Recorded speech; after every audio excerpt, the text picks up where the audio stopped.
আসসালামু আলাইকুম। দর্শক শুভেচ্ছা নিন। আপনাদের সবাইকে স্বাগত জানাচ্ছি আমি কনক সারোয়ার। আজকের অনুষ্ঠানে দর্শক শিরোনাম দেখে বুঝতে পারছেন, এটি খুঁচিয়ে ঘাতরির চেষ্টা করা হচ্ছে এবং সরকারের ভেতর থেকেই সরকারকে স্যাবোটাজ করছেন। ডক্টর ইউনূসকে স্যাবোটাজ করা হচ্ছে, এই বিষয়টি আমাদের কাছে মোটামুটি স্পষ্টভাবেই ধরা পড়ছে। তো আজকে আমরা এম আ আজকে থেকে বেশ কয়েকদিন ধরে আমরা এই যে অসঙ্গতিগুলো সরকারের মধ্যে দেখছি, অর্থাৎ সরকারের ভেতরে থেকে সরকারকে যে ক্ষতিগ্রস্ত করার চেষ্টা, সে বিষয়গুলো আমরা চেষ্টা করব আ এইখানে এই অনুষ্ঠানে আ অল্প সময় ১০-১২ মিনিটের মধ্যে তুলে ধরার জন্য, এবং এর জন্য একটি শিরোনাম দেওয়া হয়েছে, বুঝলে বুঝপাতা না হলে তেজপাতা। কিছু করার নাই। আপনারা জানেন যে গত ২২শে মে ডক্টর ইউনূসের পদত্যাগকে কেন্দ্র করে একটি পরিস্থিতির সৃষ্টি হয়। ডক্টর ইউনূসের পদত্যাগের যে ঘোষণা, এরকম একটি আ বিষয়কে কেন্দ্র করে একটি জটিল পরিস্থিতির সৃষ্টি হয়। এর মধ্যে সে আ ২১শে মে ওই সময়টায় সেনাপ্রধানের একটি বক্তব্য মিলিয়ে সরকার, সেনাবাহিনী সবকিছু মিলিয়ে একটি উত্তেজনাকর পরিস্থিতি ছিল।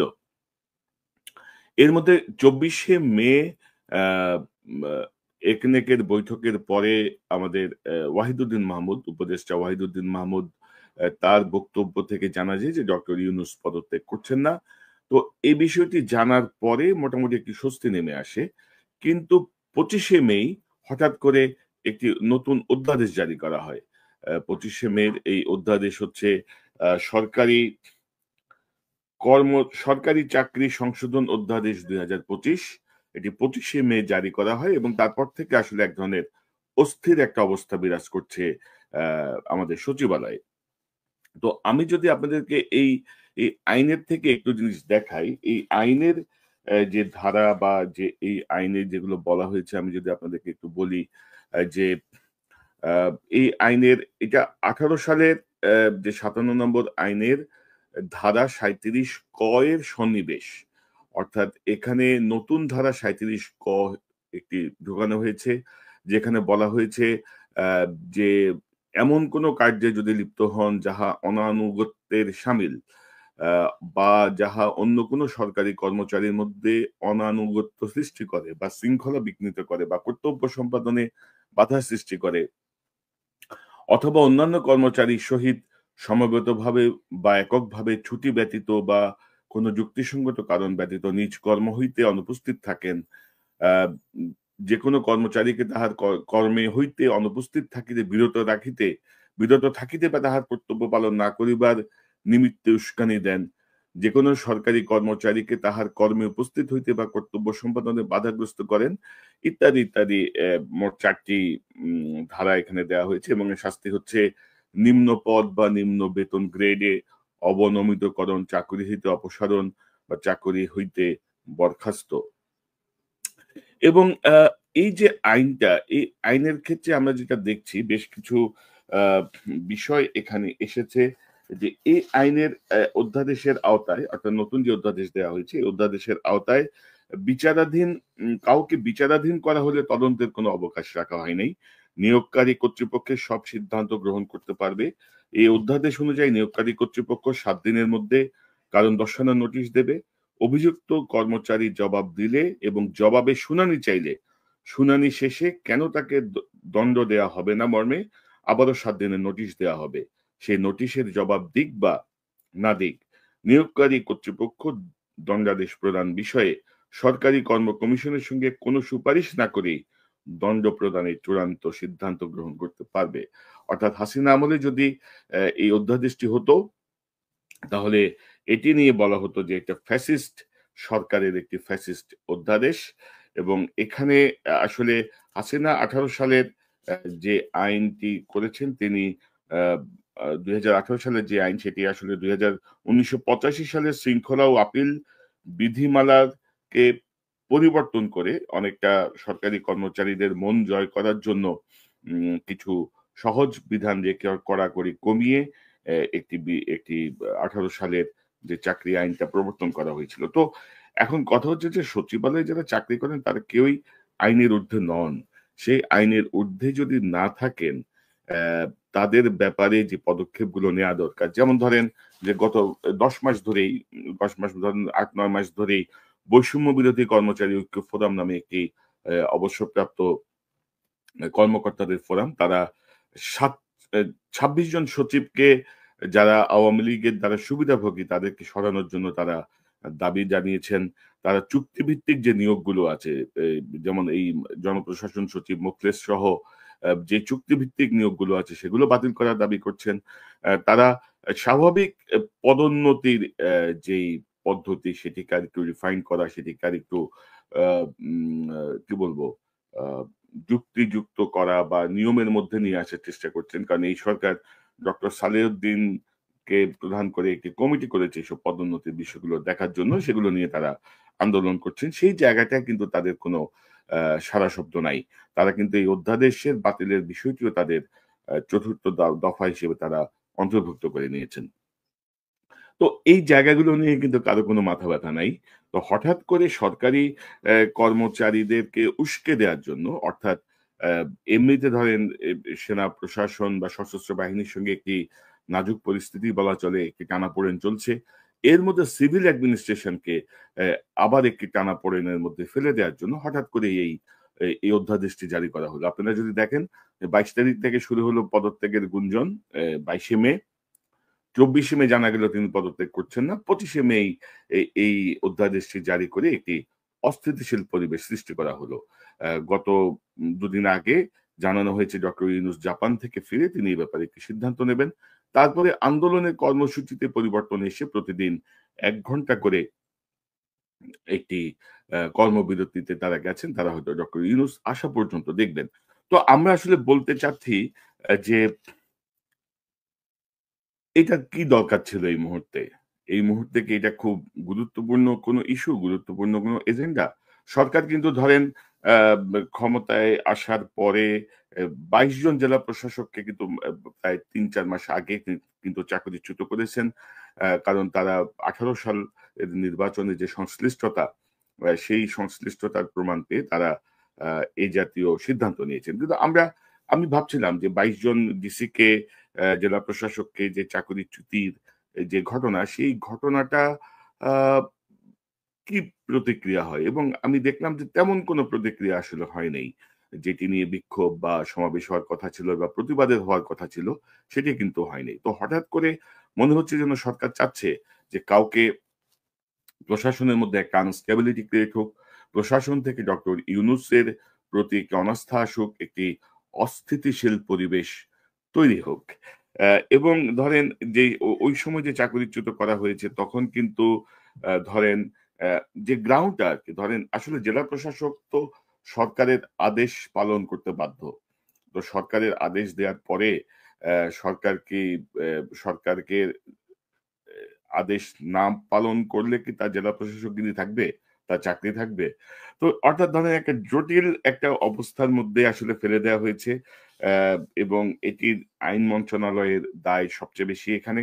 আইন মন্ত্রণালয় কোন বিবেচনায় কিভাবে আসলে এই পরিস্থিতি সৃষ্টি করেছেন? তারা কি ১৯৯০ বা ১৯৯৬ এর মতো যে রাষ্ট্রের কর্মচারীরা এ সর রাষ্ট্র সরকারের প্রতি আনুগত্য থেকে বের হয়ে এসে জনতার মন্ত্র টাইপ কিছু করার উস্কানি দেওয়ার চেষ্টা চলছে? যে সরকারকে অকার্যকর করে দেয়ার একটি চেষ্টা চলছে যে ডক্টর ইউনূসকে যদি সরানো যায় ম্যা ম্যা সিভিল অ্যাডমিনিস্ট্রেশন এর মধ্যে আনস্টেবিলিটি ক্রিয়েট করে, সেই চেষ্টা কি সরকারের ভেতরে কেউ করছেন? এর দায় কি ডক্টর আসিফ নজরুলের, আইন উপদেষ্টার নাকি গোয়েন্দা সংস্থা সম্মিলিতভাবে এই কাজটি করছে? হয়তো দেশের গোয়েন্দা সংস্থা, হয়তো দেশের বাইরের গোয়েন্দা সংস্থা সবাই মিলে কি এই কাজের সঙ্গে যুক্ত? এই বিষয়টি নিয়ে আমি লক্ষ্য করছিলাম গত কয়েকদিনের পত্রিকা, আমাদের বিভিন্ন সংবাদপত্রের যে টেলিভিশনের যে আলোচনা, কিন্তু এই বিষয়টিকে তারা এই অ্যাঙ্গেল থেকে কেউই দেখছেন না যে এই মুহূর্তে এই জাতীয় একটি অধ্যাদেশের প্রয়োজন ছিল কিনা? এমনিতে টার্মোইল এর মধ্যে আরো বিশৃঙ্খল পরিবেশ সৃষ্টি করার প্রয়োজন ছিল কিনা? কারণ সচিবালয়টা তো ছিল গত ১০ মাসে কিন্তু সচিবালয় কেন্দ্রিক যারা কর্মকর্তা কর্মচারী তারা কিন্তু অনেকটা স্থির ছিলেন। তো সেখানে কি খুঁচিয়ে ঘা করার চেষ্টা হচ্ছে কিনা? শান্ত আ নদীতে বা শান্ত পুকুরে আপনি কি বড় ঢিল ছুঁড়ে এদিকে পানিকে এলোমেলো করার চেষ্টা করছেন কিনা? সেই জাতীয় এঙ্গেলে আমি কারো মধ্যেই কোনো আলোচনা দেখি নাই। তো যার জন্য ভাবলাম যে বিষয়টা সামনে নিয়ে আসি। আর আমাদের সরকারি কর্মকর্তা কর্মচারীদের ক্ষেত্রে দুটি শব্দই তাদের পুরো চাকরি জীবনকে নিয়ন্ত্রণ করতে পারে। কোনো আইন লাগে না। একটি শব্দ হচ্ছে অসদাচরণ। এই অসদাচরণের মধ্যে আপনার বসের কথা ডিসঅবে করা পড়ে। এই অসদাচরণের মধ্যে আপনার অ্যা উম সহকর্মীদেরকে নিয়ে কোনো ষড়যন্ত্র পড়ে। এই অসদাচরণের মধ্যে কোনো নারী সহকর্মীর প্রতি অ্যা অন্য যেকোনো ধরনের আচরণকে কাভার করা যায়। অনুপস্থিতিকে আচরণ আ অ্যা অ্যা কাভার করা যায়। Facebook এ কোনো কমেন্টসকে কাভার করা। অর্থাৎ অসদাচরণের যে বিশাল ব্যাপ্তি, সেই ব্যাপ্তি দিয়েই কিন্তু সকল আইন কাভার হয়। এবং নরমালি আপনি যদি দেখেন যে সরকারি কর্মকর্তা কর্মচারীদের যখন বরখাস্ত করা হয় বা শাস্তিমূলক কোনো ব্যবস্থা নেওয়া হয় সেখানে এই শব্দটি অবশ্যম্ভাবী থাকে। আর আরেকটি শব্দ হচ্ছে জনস্বার্থে। যেকোনো সরকারি কর্মকর্তা কর্মচারী পুলিশ বলেন, প্রশাসনের লোক বলেন, তাদেরকে যখনই বদলি করা হয়, ওএসডি করা হয় বা বরখাস্ত করা হয় সেখানে এই শব্দটি থাকে যে জনস্বার্থে তাকে বদলি করা হলো, জনস্বার্থে তাকে বরখাস্ত করা হলো। অর্থাৎ একটি জটিল পরিস্থিতি সৃষ্টি করার চেষ্টা চলছে। আমার মনে হয় যে ডক্টর ইউনূস আ এ ব্যাপারে একটু সতর্ক হবেন বা ডক্টর ইউনূসকে যারা পরামর্শ দেন, তারা যার সঙ্গে ঘনিষ্ঠ অর্থাৎ এই লোকগুলো সম্পর্কে কিন্তু আমরা বলছি না। এই ডক্টর আসিফ নজরুল সহ বেশ কিছু পারসনকে আমরা চিহ্নিত করে বলছি যে এরা কিভাবে ক্ষতি করছে, এরা কিভাবে আওয়ামী লীগের স্বার্থ পুনরুদ্ধারের চেষ্টা করছে, এরা কিভাবে রিফাইন্ড আওয়ামী লীগ বা বা বা প্রতিবেশী রাষ্ট্রের স্বার্থের দিকে এদের মনোযোগ সবচেয়ে বেশি বাংলাদেশের স্বার্থের চেয়ে। তো সেই জায়গাটায় আমরা মনে করি যে এই জায়গাটা ডক্টর ইউনূসের দেখা উচিত এবং একে রিশাফল করা উচিত। কেউই আসলে কোনো কিছুর জন্য একেবারে কম্পালসরি না। এই যে ধরেন মোখলেস যে জনপ্রশাসন সচিব মোখলেসুর রহমান তার ঘুষের ব্যাপারটা অর্থাৎ আরেক সচিবের সঙ্গে তার ঘুষ সংক্রান্ত WhatsApp এর যেই চ্যাট এটি যখন বের হলো তারপরে কোনো ব্যবস্থা হয়নি। এটি তদন্ত করলেন কে? তদন্ত করার জন্য ২-৩ উপদেষ্টাকে দায়িত্ব দেওয়া হলো। তারা নাকি এটা তদন্ত করে দেখবেন। আনফরচুনেটলি যেসব উপদেষ্টাকে এটি তদন্ত করার দায়িত্ব দেওয়া হয়েছে, আপনি যদি তাদের মোবাইল থেকে WhatsApp আনইনস্টল করে তাদেরকে যদি বলেন যে আবার ইনস্টল করে রিস্টোর করো, সেটাই তারা করতে পারবে না। কিন্তু তারা WhatsApp এর ঘুষ কেলেঙ্কারি তদন্ত করে তাদেরকে সার্টিফিকেট দিয়েছেন যে না, কোনো দুর্নীতি হয়নি। তো আমার মনে হয় যে বিষয়গুলো দেখা উচিত। অর্থাৎ সরকারের ভেতরে সরকার ডিপ স্টেট এর সঙ্গে পরামর্শ করে ডিপ স্টেটের উদ্দেশ্য সাধনের জন্য কেউ কিছু করছে কিনা। কারণ গত কিছুদিনের বা গত ১০ মাসের বিভিন্ন মুভে আমরা দেখেছি কিভাবে আওয়ামী লীগ এই সরকারকে আনস্টেবল করার জন্য কিভাবে কাজ করছে। পাশাপাশি প্রতিবেশী রাষ্ট্র বা ভারতের গোয়েন্দা সংস্থা বা ভারতের যারা নিরাপত্তা সংক্রান্ত কাজের সঙ্গে যুক্ত তারা কিভাবে চাচ্ছেন যে ডক্টর ইউনূসকে সরাতে। কারণ ডক্টর ইউনূস যদি থাকেন তাহলে ভারতের পাকা ধানে মই দেয়া কিন্তু হয়ে যাচ্ছে। ভারত ইতিমধ্যেই অনেকভাবেই আ মানে কি বলবো তাদের বাংলাদেশ থেকে তাদের যে লাভবান হওয়ার যেই স্বপ্ন ছিল সেটি ক্রমশই তাদের নষ্ট হয়ে যাচ্ছে। তারা ক্রমশই এর থেকে দূরে সরে যাচ্ছেন। অর্থাৎ বাংলাদেশ থেকে তাদের যে প্রদেশ বানানো যে বাংলাদেশ তো তাদের বাংলাদেশ একটা সময় রাজ্য ছিল, রাজ্য থেকে এখন দেশ হচ্ছে, সেটি তাদের সহ্য হচ্ছে না। এটি কোথায় যেন পড়লাম যে রাজ্য থেকে বাংলাদেশ এখন দেশের পথে যাচ্ছে, এটি কারো সহ্য হচ্ছে না। তো আমি আশা করি এটি দেখবেন, সচেতন যারা আছেন তারা ডক্টর ইউনূসের নজরে আনবেন এবং এই জাতীয় হঠকারী যে সিদ্ধান্তগুলো সরকারকে আনস্টেবিলাইজ করা, স্যাবোটাজ করার যে চেষ্টা, সেই চেষ্টাকে তারা ঠেকিয়ে দেবেন। পাশাপাশি সরকারি কর্মকর্তা কর্মচারী যারা আছেন তাদেরকেও বলবো আপনারা ধৈর্য ধরে এই পরিস্থিতি মোকাবেলা করেন। আপনাদের মধ্যে যারা সংবেদনশীল আছেন, যারা দেশপ্রেমিক আছেন, দয়া করে তারা এই জায়গাটায় সহনশীলতার সাথে মোকাবেলা করুন। স্যাবোটাজ যারা করতে চাচ্ছে তাদেরকে ঠেকিয়ে দিয়ে নিশ্চয়ই আমরা একটি সুন্দর দেশ যখন পাবো, সকলের সকল চাহিদা, সকলের সকল দাবি পূরণ করা অনেক সহজ হয়ে যাবে। আরেকটি বিষয় আপনাদেরকে সামনে আনতে চাই। বিষয়টি নিয়ে আজকে বিস্তারিত কথা বলব না। বিএনপি নেত্রী রুমিন ফারহানা সাম্প্রতিক সময়ে ভারতের একটি চ্যানেল আজ তকে একটি সাক্ষাৎকার দিয়েছেন এবং সেখানে তিনি ইচ্ছামতভাবে ডক্টর ইউনূসকে ঝেড়েছেন। ডক্টর ইউনূসকে পদ মানে কি বলবো এই সরকারকে তিনি নানাভাবে উড়িয়ে দিয়েছেন। মানে এগুলা আসলে এদের মানে বিএনপি থেকে আসলে এই মুহূর্তে জনাব তারেক রহমান যদি ৪-৫ জন মানুষকে যদি সরিয়ে দেন বা তাদেরকে যদি মুখ বন্ধ রাখতে বলেন তাহলে এটি বিএনপির জন্য কিন্তু ভালো হবে কিন্তু। এরা নানাভাবে কিন্তু ঘোট পাকিয়ে এই দলটাকে বিপদগ্রস্ত করছে। যেই চ্যানেলে বিএনপি নেত্রী গেছেন সেই চ্যানেলের কয়েকটি স্ক্রিনশট আমি যদি আপনাদেরকে দেখাই, যে সেই আজতকের বলা হচ্ছে তারেক রহমানের সাংঘাতিক প্ল্যান, লন্ডনে বসে ষড়যন্ত্র হচ্ছে, ইন্ডিয়ানদের লাথি মেরে ঢুকিয়ে দেওয়ার হুমকি তারেকের, তারেক জিয়া বাংলাদেশের প্রধানমন্ত্রী হচ্ছেন, ভারতকে সতর্ক হতে হবে, বাংলাদেশি সাংবাদিকদের শঙ্কা, বিএনপি নেতা জেল মুক্তিতে ভারতের বিপদ, বাংলাদেশের সাধারণ মানুষের স্বাধীনতা একেবারে শেষ, বিএনপির সময় লাদেন এসেছিল, হিন্দুদের উপর হামলাকে ছোট করে দেখছে বিএনপি, যেন দায় এড়াচ্ছেন, তারেক রহমানের নির্দেশ মানলে বাংলাদেশ সেনা বিদ্রোহের পথে, শয়তান মাথাফাস হাসিনাকে মারতে কোটি কোটি টাকা দিয়েছেন তারেক রহমান, হাসিনার ১ নম্বর শত্রু তারেক জিয়া ক্ষমতা দখলে দেশে ফিরছেন। তো এই জাতীয় শিরোনামে তারা গত কিছুদিনে ক্রমাগতভাবে তারা এই শিরোনামগুলোকে তারা সামনে এনেছেন। নানা রকম অপপ্রচার করেছেন দেশের বিরুদ্ধে। কিন্তু সেই চ্যানেলেই যে বিএনপি নেত্রী, সাবেক বিএনপির এমপি রুমিন ফারহানা, তিনি ইন্টারভিউ দিয়েছেন এবং এই বিষয়টিকে অনেকে সন্দেহের চোখে দেখছেন। তাদের মধ্যে অনেক ভাবনা কাজ করছে। তো এই বিষয়টি নিয়ে আমরা কাজ করছি। আশা করি আগামী কিছুদিনের মধ্যে এই বিষয়টি নিয়ে আরেকটু বিস্তারিত আনতে পারবো। যে what is behind this interview, এবং এই আসলে হচ্ছে কি, দেখেন যে বিএনপির যারা নেতাকর্মী আছেন, মানে কর্মী তো না, নেতারা যারা যারা আছেন, তারা আসলে নিজেরাই নিজেদের যে সর্বনাশ করছেন, আমরা বারবার বলার পরেও তারা এদিকে গুরুত্ব তো দিচ্ছেনই না, বরঞ্চ আমরা শত্রু হয়ে যাচ্ছি। আমাদেরকে নানাভাবে মানে ক্ষতিগ্রস্ত করার, নানা রকম অপবাদ দেওয়ার চেষ্টা চলছে। তো এগুলো নিয়ে আমরা মাথা ঘামাচ্ছি না। আমরা যা বলছি বোঝার চেষ্টা করুন।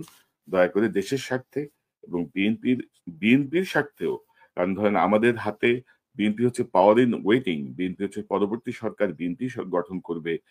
এমনটি মনে হয় যদি সুষ্ঠু ভোট হয়, জনগণ যদি ভোট দেয়, আশা করছে বিএনপির নেতারা। কিন্তু আমরাও মনে করি যে এই মুহূর্তে প্রধানতম দল হচ্ছে বিএনপি। কিন্তু বিএনপির কিছু কিছু নেতার যে কার্যক্রম এবং কিছু কিছু নেতার যে বক্তব্য, সেটি বিএনপিকে ক্রমশ জনগণের কাছ থেকে দূরে সরিয়ে দিচ্ছে, জনগণের কাছে ভিলেন বানিয়ে দিচ্ছে। আশা করি বিএনপি নেতৃত্ব কি ভাববেন এবং সরকারের ভেতরে থেকে যারা সাবোটাজ করছেন তাদের ব্যাপারে ডক্টর ইউনূস সতর্কতার সঙ্গে এগোবেন। উনি ওনার উপদেষ্টা পরিষদ রিশাফল করবেন। নতুন ভাবে তিনি এই নির্বাচন পর্যন্ত যে সময়টা, আমরা চাই যে শক্তভাবে সঠিক সিদ্ধান্ত গ্রহণের মাধ্যমে বাংলাদেশ এগিয়ে যাবে। গত ১০ মাসে অনেক হাত মস্ক করার দিন শেষ, হাত অনেক মস্ক হয়েছে এবং আলী ইমাম মজুমদার সহ 111 এর সঙ্গে যারা যুক্ত ছিল, যাদেরকে এই সরকার নানাভাবে তোষণ করছে, ক্ষমতায়িত করে রেখেছে, এইসব ইঁদুর যারা যারা ভেতর থেকে রশি কাটছে, যারা ভেতর থেকে জাল কেটে দিচ্ছে, তাদের ব্যাপারে সতর্ক হতে হবে। না হলে কিছুই করার নাই, বুঝলে বুঝপাতা, না হলে তেজপাতা, বিপদে আপনারাই পড়বেন। বাংলাদেশ আরো বেশি বিপদের মধ্যে পড়বে। আমরা যেই জুলাইতে যেই রক্ত দেয়া হয়েছে, জুলাইতে ছাত্র আন্দোলন, ছাত্র জনতার যে আত্মত্যাগ, যে যে সংগ্রাম, সেটি আসলে মুখ থুবড়ে পড়বে, সম্পূর্ণ বিফল হবে। দর্শক, এই চ্যানেলটি সাবস্ক্রাইব করে আমাদের পাশে থাকুন, এই চ্যানেলের মেম্বারশিপ নিয়ে আমাদের পাশে থাকুন। আবারও দেখা হবে ইনশাল্লাহ। আসসালামু আলাইকুম।